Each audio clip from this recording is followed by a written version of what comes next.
आज की कहानी है कबूतर और मधुमक्खी। एक समय की बात है, एक जंगल में नदी किनारे एक पेड़ पर कबूतर रहता था। उसी जंगल में एक दिन कहीं से एक मधुमक्खी भी गुजर रही थी कि अचानक से वह एक नदी में जा गिरी। उसके पंख गीले हो गए। उसने बाहर निकलने के लिए बहुत कोशिश की, लेकिन वह नहीं निकल सकी। जब उसे लगा कि वह अब मर जाएगी तो उसने मदद के लिए चिल्लाना शुरू कर दिया। तभी पास के पेड़ पर बैठे कबूतर की नजर उस पर पड़ गई। कबूतर ने उसकी मदद करने के लिए तुरंत पेड़ से उड़ान भर ली। कबूतर ने मधुमक्खी को बचाने के लिए एक तरकीब सोची। कबूतर ने एक पत्ते को अपनी चोंच में पकड़ा और उसे नदी में गिरा दिया।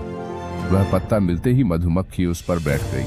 थोड़ी ही देर में उसके पंख सूख चुके थे। अब वह उड़ने के लिए तैयार थी। उसने कबूतर को जान बचाने के लिए धन्यवाद बोला।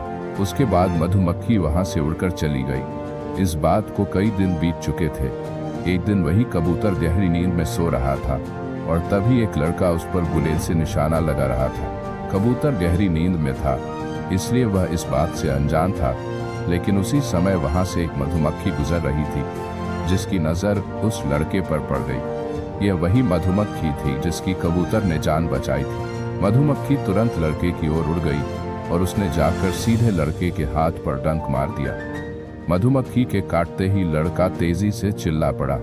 उसके हाथ से गुलेल दूर जाकर गिरी। लड़के के चिल्लाने की आवाज सुनकर कबूतर की नींद खुल गई थी। वह मधुमक्खी के कारण सुरक्षित बच गया था। कबूतर सारा माजरा समझ गया था। उसने मधुमक्खी को जान बचाने के लिए धन्यवाद बोला और दोनों जंगल की ओर उड़ गए। इस कहानी से यह सीख मिलती है कि हमें मुसीबत में फंसे व्यक्ति की मदद जरूर करनी चाहिए। इससे हमें भविष्य में इसके अच्छे परिणाम जरूर मिलते हैं। ऐसे ही कहानियां सुनने के लिए हमारे हिंदी कहानियां चैनल को लाइक, शेयर और सब्सक्राइब जरूर करें।